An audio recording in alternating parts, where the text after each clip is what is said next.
पुऱ्या करताना आपली कणिक शिल्लक राहते.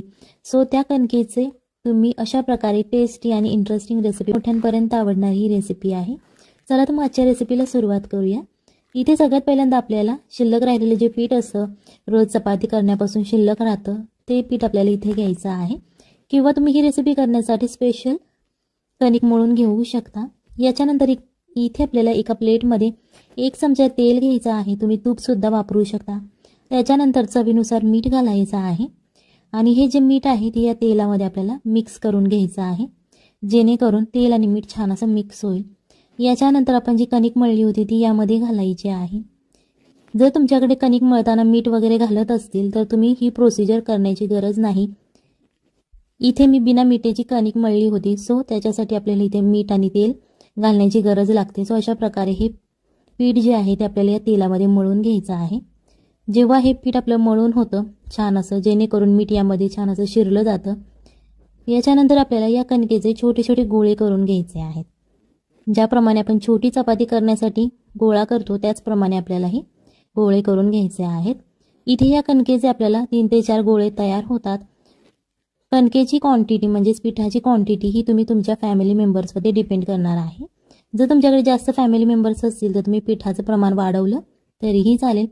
याच्यानंतर थोडंसं पीठ लावून घ्यायचं आहे, जेणेकरून ही जी आपण चपाती लाटणार आहोत ती खाली आपल्या पोळपाटाला चिकटणार नाही. सो त्याच्यासाठी आपल्याला इथे गव्हाचं पीठ लावू शकता किंवा तुम्ही मैदा लावला तरीही चालेल, पण सोपं सगळ्यांच्या घरात गव्हाचं पीठ अवेलेबल असतं.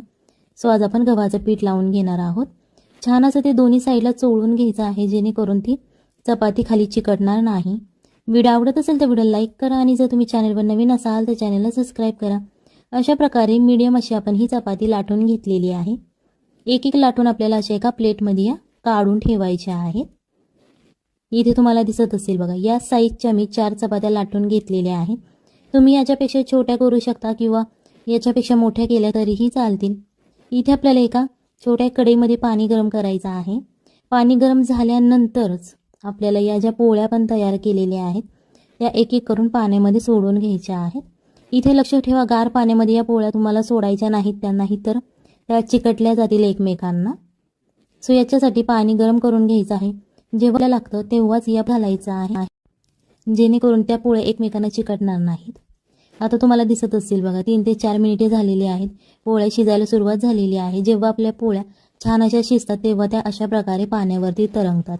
जेव्हा त्या कच्च्या असतात त्या पाण्याच्या तळाशी जाऊन बसलेल्या असतात आणि जेव्हा त्या शिजतात त्या अशा प्रकारे पाण्यावरती तरंगतात. इथे तुमची पोळी शिजताना फाटली तरीही चालेल, काहीच प्रॉब्लेम नाही. त्याच्यानंतर पाणी काढून घ्यायचं आहे आणि अशा प्रकारे पोळी ही कोरडी करून घ्यायची आहे. तुम्ही हे फॅन खाली सुद्धा ठेवू शकता थंड होण्यासाठी. अशा प्रकारे या पोळ्या आपल्याला सगळ्यात पहिल्यांदा थंड करून घ्यायच्या आहेत. याच्यानंतर इथे एक पॅन घ्यायचा आहे आणि या पॅनमध्ये 1 चमचा तेल घालायचं आहे. तुम्ही तूप किंवा बटर घातलं तरीही चालेल. अर्धा चमचा जिरे घालायचे. जिरे छान असे तडतडून द्यायचे तेलामध्ये, जेणेकरून त्याचा स्वाद खूप छान येतो. अर्धा चमचा मोहरी घालायची. आता हे जिरे आणि मोहरी तेलामध्ये तडतडून द्यायची. मोहरी छान अशी फुटून द्यायची, जेणेकरून त्याची जी चव आहे ती या तेलामध्ये उतरली जाईल. याच्यानंतर 3 ते 4 लसणाच्या पाकळ्या घ्यायच्या आहेत आणि त्याचे अशा प्रकारे बारीक काप करून घ्यायचे. तुम्ही ठेचून घेतला तरीही चालेल, जेणेकरून त्याची चव खूप छान लागते. सो आता हे थोडंसं गोल्डन ब्राऊन होईपर्यंत आपल्याला फ्राय करायचं आहे. जास्त वेळ लागत नाही, मिडियम आचेवरती तुम्ही फ्राय करू शकता. याच्यानंतर एक कांदा घ्यायचा आहे, उभट असा चिरलेला. ज्याप्रमाणे आपण भजी करण्यासाठी कांदा चिरतो त्याचप्रमाणे हा कांदा चिरून घ्यायचा आहे आणि या तेलामध्ये आपल्याला हा फ्राय करायचा आहे. व्हिडिओ आवडला असेल तर व्हिडिओला लाईक करा आणि जर व्हिडिओ आवडला नसेल तर तुम्ही व्हिडिओला डिसलाईकसुद्धा करू शकता आणि कमेंटमध्ये लिहू शकता. याच्यानंतर 1 कप आपल्याला कापलेला कोबी घालायचा आहे. त्याच्यानंतर 1 टोमॅटो बारीक असा चिरलेला घ्यायचा आहे. 1 शिमला मिरची घ्यायची आहे अख्खी आणि ती सुद्धा बारीक अशी चिरून घ्यायची आहे. तुम्ही जाडसर चिरली तरीही चालेल, काहीच प्रॉब्लेम नाही. आता या भाज्या आपल्या घालून झालेल्या आहेत, छान अशा मिक्स करायच्या. ही रेसिपी लहानांपासून मोठ्यांपर्यंत आवडणारी आहे. आपली लहान मुले भाजी अजिबात खात नाहीत, सो तुम्ही अशा प्रकारे त्यांना भाजी खाऊ घालू शकता. ही रेसिपी तुम्ही त्यांच्या टिफिनला सुद्धा देऊ शकता, लंच आणि डिनरमध्ये खाऊ शकता. चवीनुसार मीठ घालायचं, जेणेकरून भाज्यांना थोडंसं पाणी सुटलं जाईल आणि अशा प्रकारे ते फ्राय करून घ्यायचं आहे. याच्यावरती झाकण ठेवू नका, नाहीतर तुमच्या भाजींचा कलर बदलला जाईल. सो त्याच्यासाठी अशा प्रकारे तुम्ही हा उघड्या भाज्या फ्राय करून घ्यायच्या आहेत. थोडासा कच्चापणा भाज्यांचा निघून गेल्यानंतर 1 चमचा रेड चिली सॉस घालायचा आहे. 1 चमचा ग्रीन चिली सॉस घालायचा. जर तुमच्याकडे ग्रीन चिली सॉस नसेल, तुम्ही हिरव्या मिरच्या बारीक करून घातल्या तरीही चालतील.